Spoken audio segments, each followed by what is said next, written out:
안녕하세요. 투자로 먹고 사는 남자 투먹남입니다. 바로 코로나 맵부터 확인해 보겠습니다. 어제 방문 날짜에 따른 색상 구분이 이쪽에 추가가 됐었는데요. 오늘은 팝업 창이 새로 생겨났네요. 이쪽에 보시면 팝업 창이 생겨났죠. 이쪽에는 공지사항과 속보를 제공해 주고 있습니다. 이쪽 보시면 왼쪽에 여기 통계 자료가 있는데요. 어제는 의심 환자 통계가 있었는데 오늘부터는 의심 환자는 통계에서 제외된 듯 하고요. 확진자는 156명으로 약 2배가량 늘었고 안타깝게 사망자가 1명 발생했습니다. 다음은 전세계 코로나 맵 확인해 보겠습니다. 어제는 75,725명이었는데 오늘은 76,497명으로 772명이 늘어났습니다. 중국이 코로나 바이러스 확진자 기준을 바꾸면서 통계가 오락가락하고 있는 상황이라고 합니다. 통계가 오락가락한다고 하는데 관련 기사의 내용을 잠시 설명드리겠습니다. 중국 통계가 오락가락한다는 기사인데요. 내용은 이렇습니다. 지난번 포함시켰던 임상 환자를 다시 확진자 수에서 제외하기로 했는데 여기서 말하는 임상 환자는 음성 판정을 받았더라도 의사가 관찰해 감염이라고 판단한 환자를 의미합니다. 국내에서는 31번째 확진자가 같은 케이스겠죠. 지난 13일 중국 정부는 임상 환자까지 포함시키며 하루 만에 확진자가 14,000명 넘게 늘어났는데요.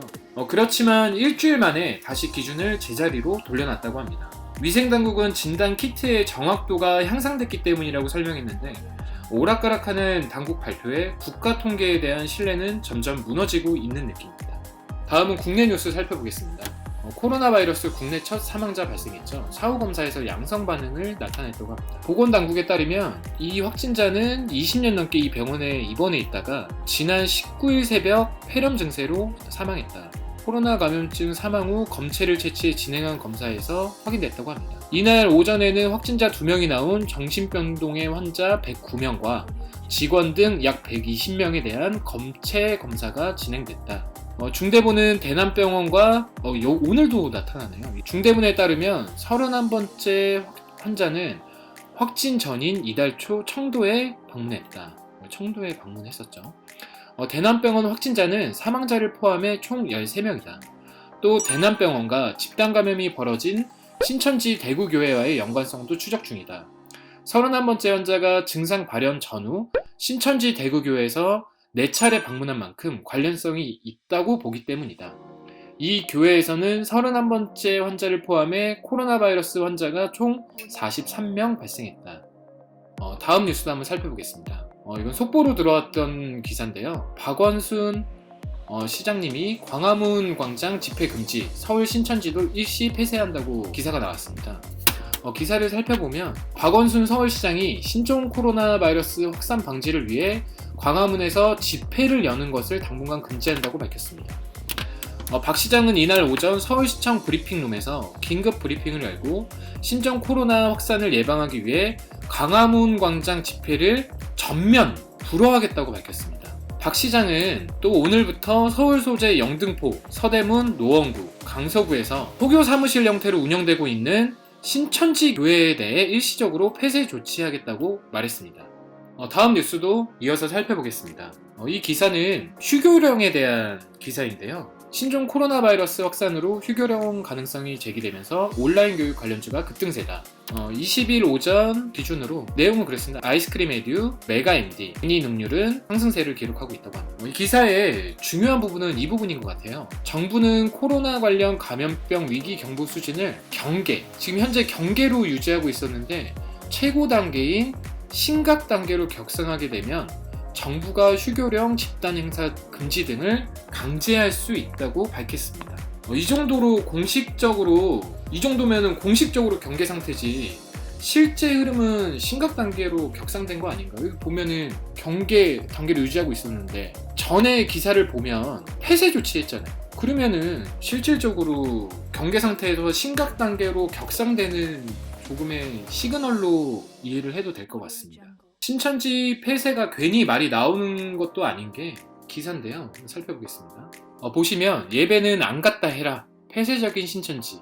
본부 있는 과천 걱정. 이런 기사가 나오고 있습니다. 종교적인 문제는 가타부터 할 수 있는 사항이 아니라고 생각은 하고 있고요. 일시적인 폐쇄는 그렇지만 합리적인 생각이라고 생각이 듭니다. 진짜 신천지 본부가 과천에 있는 것 같은데 참 걱정되네요. 과천지. 다음 뉴스를 살펴보겠습니다. 오늘 오전 문 대통령 신천지 예배 장례식 참석자 철저한 조사를 요구한다고 발표했습니다. 이 뉴스에서 문 대통령이 신천지 예배 장례식 참석자에 대해 철저한 조사를 언급했는데 괜히 또 이런 얘기가 나오는 게 아니에요. 여기 한번 살펴보면 그 이유가 뭐냐면요, 이 보시는 기사의 내용은 한번 설명을 해드리겠습니다. 신천지 교주의 친형 장례식이 지난 1월 31일부터 2월 2일까지 있었던 겁니다. 문제는 이 청도에 위치한 장례식에는 전국 신천지교회 12개 파를 대표하는 신도가 참석했을 가능성을 두고 있기 때문입니다. 어김없이 31번째 확진자가 이달 초 청도를 방문한 것으로 밝혀졌잖아요. 그러나 장례식장을 방문했는지는 아직까지 확인이 되고 있지 않다고 합니다. 신천지 교인들도 문제지만 중국인 입국자도 굉장히 큰 문제잖아요. 지난 1월 23일 중국인 입국 금지 요청 국민청원이 시작됐습니다. 오늘이 2월 21일이니 내일까지입니다. 현재까지 74만여 명이 참여를 했습니다. 이미 들어올 중국인은 다 들어왔겠죠. 참 안타깝습니다. 그래도 꼭 이 국민청원이 대통령님께 닿기를 바라겠습니다. 이 신천지 예배 장례식 참석자 철저한 조사에 대한 댓글 내용을 살펴보겠습니다. 여기 보시면 네 번째 댓글에 대통령이 걱정 말고 열심히 다니라고 하시더니 결국 이런 사단이 났습니다. 저 또한 신속한 대안을 발표하고 내어놓은 대안이 합리적이고 현명하길 바라겠습니다. 이 댓글 중에 이 짜파구리 얘기가 계속 나오잖아요. 이 짜파구리 언급되는데 김정숙 여사가 헌정하는 음식이라고 합니다. 지난 20일 영화 기생충 제작진과 배우들을 초청한 오찬 중에 짜파구리 메뉴가 있었다고 합니다. 이거 짜파구리 메뉴는 김정숙 여사가 내어놓은 메뉴라고 합니다. 이어서 다음은 주식 얘기를 해보겠습니다. 우선 어제 방송에서 소개했던 기업들을 먼저 살펴볼 텐데요. 보시는 바와 같이 오공과 웰크로는 리스크가 높다라고 생각을 한다 그랬잖아요. 오늘은 상승이 크게 안 나오고 있네요. 마찬가지로 어제 소개해드린 음압병실에 관련된 기업으로 우정바이오와 한국알코올을 소개해드렸는데 두 기업은 오늘도 상승을 이어가고 있습니다. 다음 보시는 화면은 제가 매매 중인 기업들입니다. 우정바이오와 한국알코올은 타이밍을 아쉽게 못 잡아서 메가MD와 이퓨처, 비산교육 이 세 가지 기업을 매수했는데요. 세 가지 기업 모두 교육 관련주 기업입니다. 저는 어떻게 대응하고 있는지 잠시 설명을 보태면요. 코로나 바이러스에 대해서 1월 중순부터 저는 이미 경각심이 굉장히 높은 상태였고 1월 20일까지는 2차전지와 배터리 등 흔히 가치 투자를 지향하고 있었습니다. 예전보다는 지금은 계좌 사이즈가 많이 좀 줄여놨는데요. 너무 빠르게 포트를 변경해서 그런지 1월 말부터는 마이너스가 굉장히 심각했습니다. 코로나 바이러스는 심각한 감기 정도라는 뉴스가 계속 흘러나오고 있는 시기였기 때문에 1월 기조효과 때 상승했던 종목들이 1월 말까지 지속적으로 상승을 하고 있었거든요. 저는 조금 빠르게 매도를 했기 때문에 조금 아쉬웠습니다.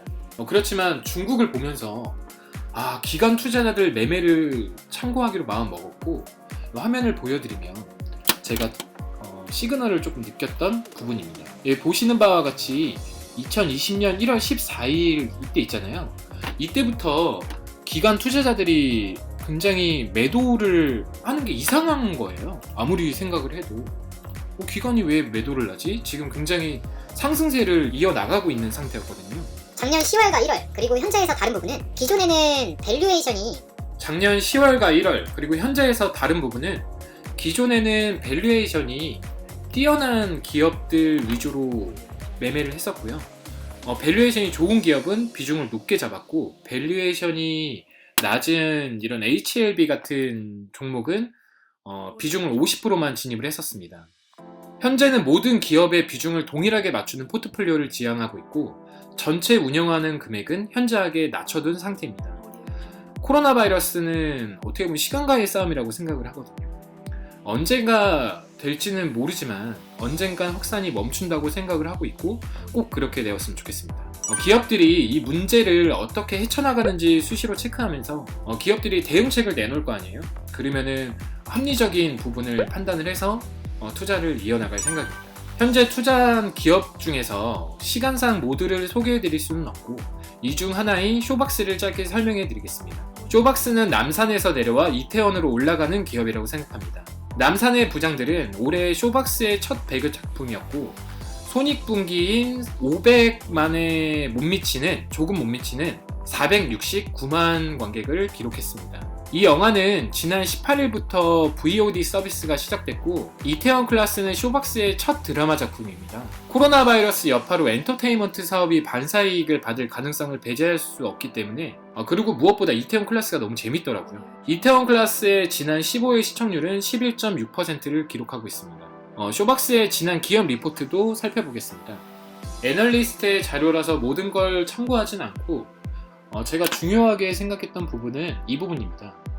동사는 과거부터 IP 확대를 위해 웹툰 IP에 투자했으며 올해 드라마로 제작되어 수익화를 시작하는 원년이 될 것으로 예상한다. IP 확대를 위해 웹툰 IP에 투자했다 했는데 이태원 클라스는 웹툰이 원작입니다. 해석하기 나름이지만 제 나름 시나리오를 그려보면 현재 국내에서 중국에게 우호적이라면 우호적인 대응을 하고 있잖아요. 이번 코로나 사태로 한한령이 조금 해제되지 않을까 하는 기대감이 있고요. 그렇다면 현재 쇼박스는 저평가 국면이라고 생각이 들어서 매수를 했습니다. 여기 보시면 영업이익률이 굉장히 낮아졌을 때 이때 신규 투자를 진행했을 것 같네요. 20년 예정되어 있는 영화 라인업도 기대가 되고 또한 컨센서스를 조금 살펴보면요. 보시면은 순부채율이 지속적으로 낮아지는 모습을 확인하실 수 있습니다. 이쪽에 보이시죠? 순부채 비율이 지속적으로 감소되고 있습니다. 반사이익을 못 받더라도 올해 하반기까지 기대감이 살아있으니 좋은 기업이라고 생각합니다. 오늘은 메가인디 기업의 주식 비중을 낮추고 마무리를 했는데요. 수익률은 오늘 122,374원이 발생했습니다. 오늘 방송은 여기까지 하겠습니다. 감사합니다.